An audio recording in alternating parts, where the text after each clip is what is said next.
Hi there, my name is Mr. Pete. I am a 4th grade teacher. I'm currently reading The City of Ember by Jean Duprow. Chapter 16, The Singing. Lena and Dune discover the way out. They come back to tell everybody about it, and it turns out the guards are after them.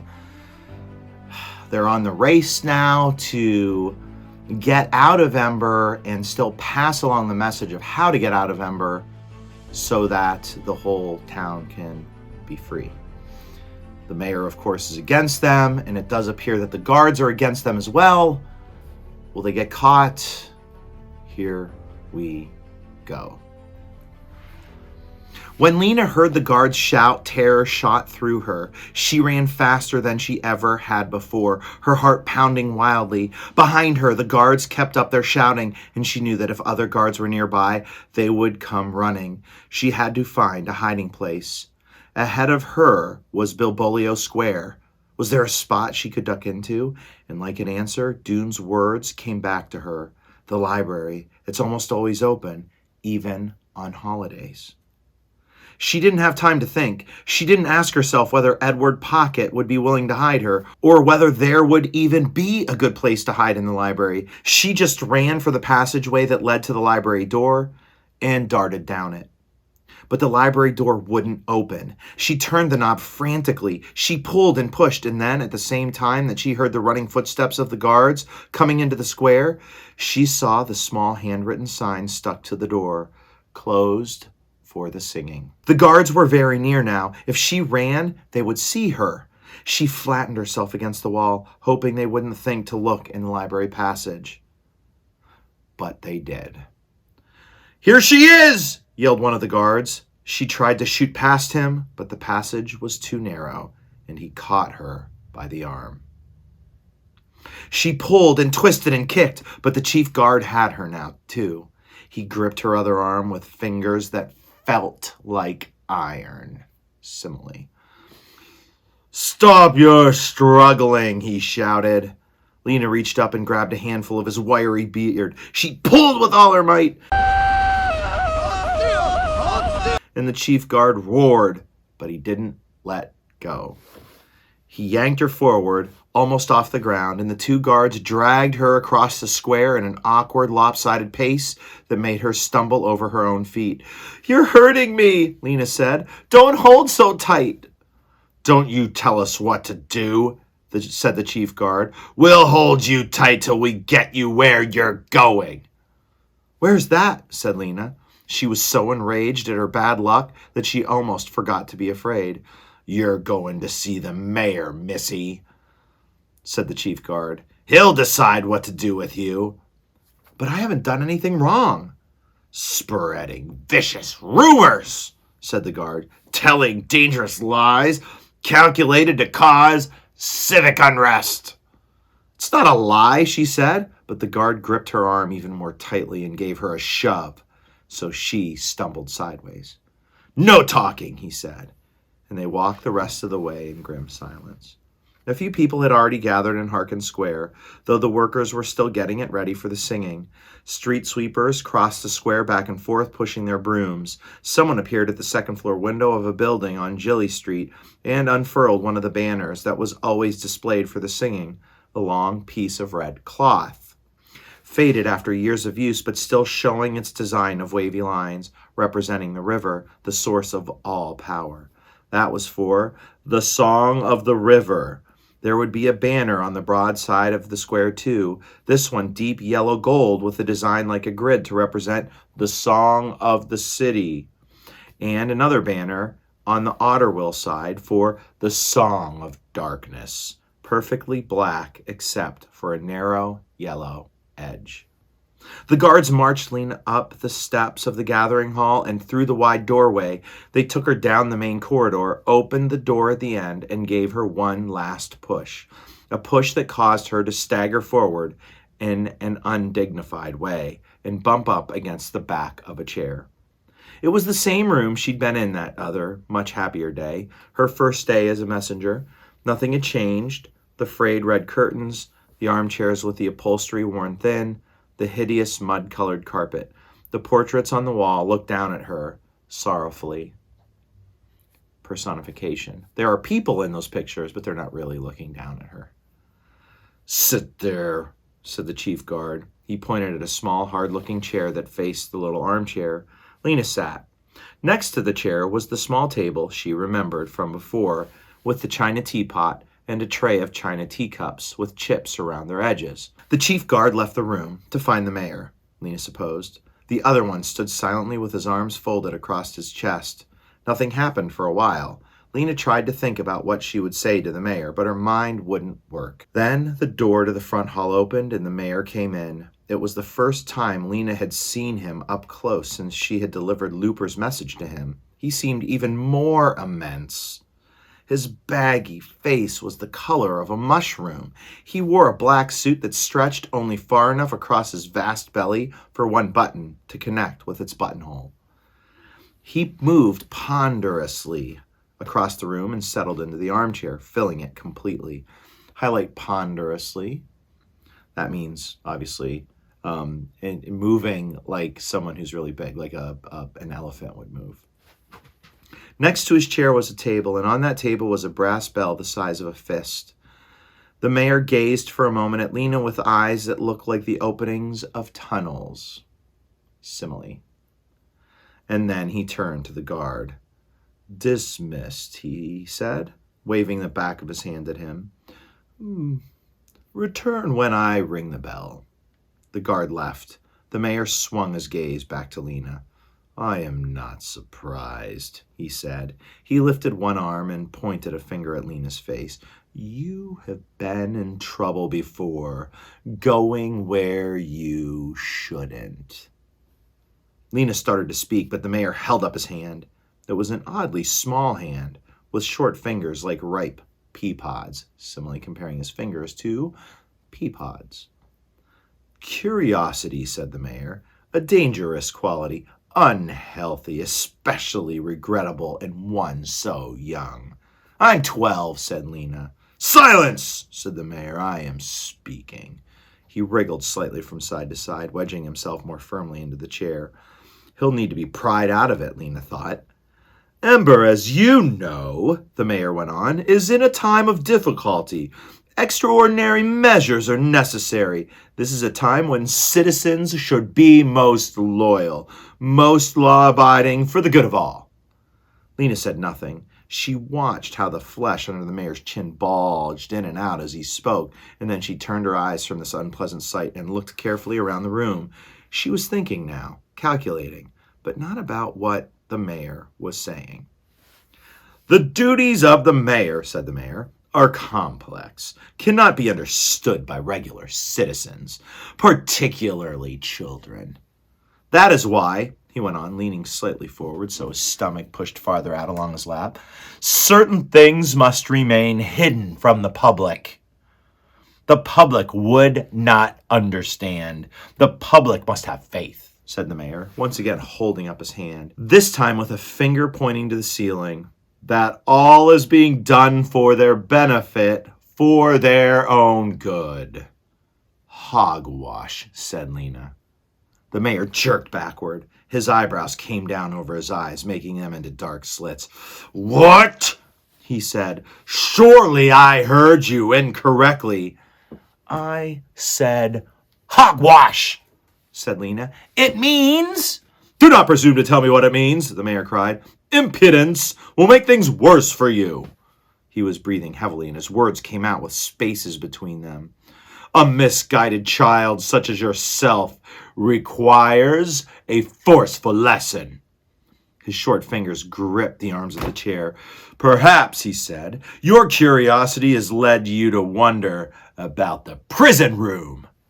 What could it be like, eh? Dark, cold, uncomfortable?" He made the smile that Lena remembered from assignment day. His lips pulled away from his small teeth. His gray cheeks folded. "You will have a chance to find out. You will become closely acquainted with the prison room. The guards will escort you there. Your accomplice, another known troublemaker, will join you as soon as he is located." The mayor turned to look for the bell. This was the moment when Lena had planned to make a dash for freedom. She thought she had a slim chance to succeed if she moved fast enough, but something happened in that instant that gave her a head start. The lights went out. There was no flicker this time, just sudden, complete darkness. It was fortunate that Lena had already planned her move and knew exactly which way to go. She leapt up, knocking over her chair. With her arm, she made a wide sweep and knocked over the table next to the chair as well, the furniture thumping to the floor, the teapot shattering, and the mayor's enraged shouts made a clamor that covered the sound of her footsteps as she dashed to the stairway door. Was it unlocked? She reached for the knob. Grunts and squeaks told her that the mayor was struggling to rise from his chair. She turned the knob and pulled, and the door sprang open. She closed the door behind her and leapt upward 2 steps at a time. Even in the pitch dark, she could climb the stairs. In the room, the bell clanged, and the mayor bellowed. When she got to the first landing, she heard the guard shouting. There was a crash. Someone must have fallen over the toppled chair or table. Where is she? Someone yelled. Must have run out the door. Did they know which door? She didn't hear footsteps behind her. If she could make it to the roof, and if from the roof she could jump to the roof of the prison room, and from there to the street, then maybe she could escape. Her lungs were on fire now, hyperbole. Her breath was burning her throat, hyperbole. But she climbed without stopping. Then when she came to the top, she burst through the door to the roof and then ran out. And that was when the lights came back on. It was as if the blackout had been arranged especially for her. I am so lucky, she thought, so extremely lucky. Ahead of her was the clock tower. She went around to the other side of it, no dancing on the roof this time. A low wall ran along the edge of the building. Lena approached it cautiously and peered out over the swarm of people assembling in Harkin Square. Directly below her was the entrance of the gathering hall, and as she watched, 2 guards dashed out of the door and down the steps. Good. They had gone the wrong way. They must think she'd escaped into the crowd. For the moment, she was safe. The clock in the tower began to chime. 3 great booms rang out. It was time for the singing to begin. Lena gazed down at the people of Ember, gathered to sing their songs. They stood so close together that she could see only their faces, which were lifted up toward the sky, with the hard, bright lights shining down on them. They were silent, waiting for the songmaster to appear on the gathering hall steps. There was a strange hush, as if the city were holding its breath personification. Of the whole Ember year, Lena thought, this hush before the singing was one of the most exciting moments. She remembered other years when she had stood with her parents, too short to see the songmaster's signal, too short to see anything but people's backs and legs, and waited for the first note to thunder out. She felt her heart move at that moment every year. The sound would rise in waves around her like water, metaphor and simile, almost as if it could lift her off the ground.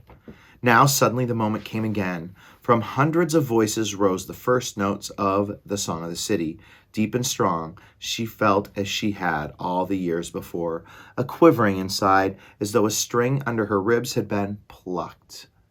Simile. And a rush of joy and sadness mixed together. The deep rumbling chords of the song filled Harkin Square. Lena felt that she might step off the edge of the building and walk across the air. It seemed so solid with sound. That is hyperbole. The song of the city was long. There were verses about streets of light and walls of stone, about citizens with sturdy hearts, about stored abundance, never ending. Not true, Lena thought. But at last, the song of the city wound down to its end. The singers held the final note, which grew softer and softer, and then there was silence again. Lena looked out at the lighted streets spreading away in every direction, the streets she knew so well. She loved her city, worn out and crumbling though it was. She looked up at the clock, 10 minutes after 3. Dune would be getting ready to leave for the pipeworks. She didn't know whether he'd seen her being captured. If he had, he would be wondering if she'd been locked into the prison room. He'd be wondering if he should try to rescue her, or if he should go down the river by himself. She should be hurrying to join him, but a sadness held her back, like a heavy stone in her chest. Simile. She bent her face into the palms of her hands and pressed hard against her closed eyes. How could she go away from Ember and leave Poppy behind? Because if she went, she must leave Poppy behind, mustn't she? How could she take her on a journey of such danger? The song of the river startled her when it began, the men's voices low and rolling, swelling with power, and then the women's voices coming in above with a complicated melody that seemed to fight the current. Metaphor. Lena listened, unable to move. The song of the river made her uneasy. It always had, with its rolling, relentless rhythm. It seemed to urge her onward, saying, "Go down, go away, go now." Personification. The more she listened, the more she felt something like the motion of the river in her stomach, a churning, sickening feeling. Then came the Song of Darkness, the last of the 3 songs, and the one most filled with longing and majesty. The soul of Ember was in this song. Its tremendous chords held all the sorrow and all the strength of the people of the city. The song reached its climax. Darkness like an endless night, sang the hundreds of voices. So powerfully, the air seemed to shiver. Hyperbole. And personification. And at that moment, the lights once more went out. The voices faltered, but only for an instant. Then they rose again in the darkness, stronger than ever before. Lena sang too. She stood up and sang with all her might into the deep, solid blackness. The last notes echoed and faded into a terrible silence. Lena stood utterly still. Will it end like this, she thought? At the finish of the last song, she felt the cold stone of the clock tower behind her back. She waited. Then an idea came to her that made her skin prickle. What if she were to shout into the silence right now? What if she were to say, "Listen, people, we found the way out of Ember. It's the river. We go on the river." She could announce the astounding news, just as she and Dune had planned to do. And then what would happen? Would the guards rush to the roof and seize her? Would the people in the square think her news was just a child's wishful thinking? Or would they listen and be saved? She could feel the words pushing upward in her throat. She wanted so much to say them. She took a deep breath and leaned forward. But before she could speak, a rumble of voices arose below. Someone shouted, "Don't move!" And someone else shrieked. The rumble rose to a roar, and then cries flew into the darkness from everywhere. The crowd was erupting into panic. There was no hope of being heard now.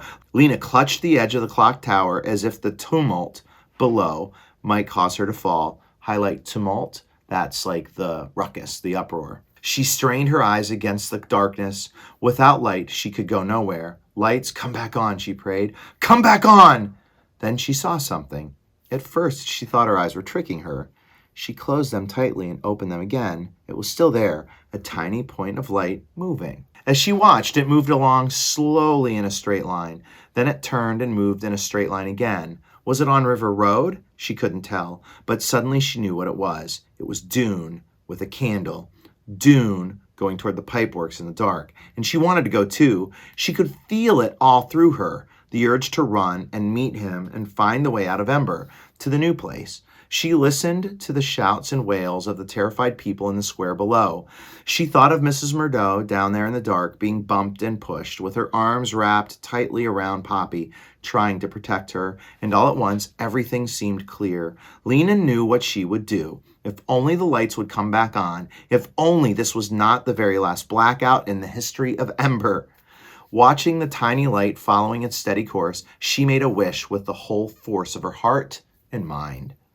Then the floodlights flickered. There was a great cry of hope from the crowd, and the lights came on and stayed on. Lena ran to the back edge of the roof, dropped easily down onto the roof of the prison room, and seeing no guards in the crowd that was now streaming into the street, she jumped from there to the ground and joined the throng of people. She made her way down Greystone Street, going at the same pace as everyone else so she wouldn't stand out. When she came to the trash can enclosure behind the gathering hall, she squatted down and hid. Her heart was beating fast, but she felt strong and purposeful now. She had her plan.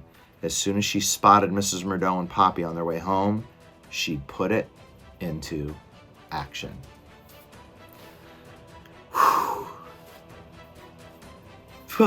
She got away. The darkness helped her, and she has a plan. What will it be? Chapter 17 coming up.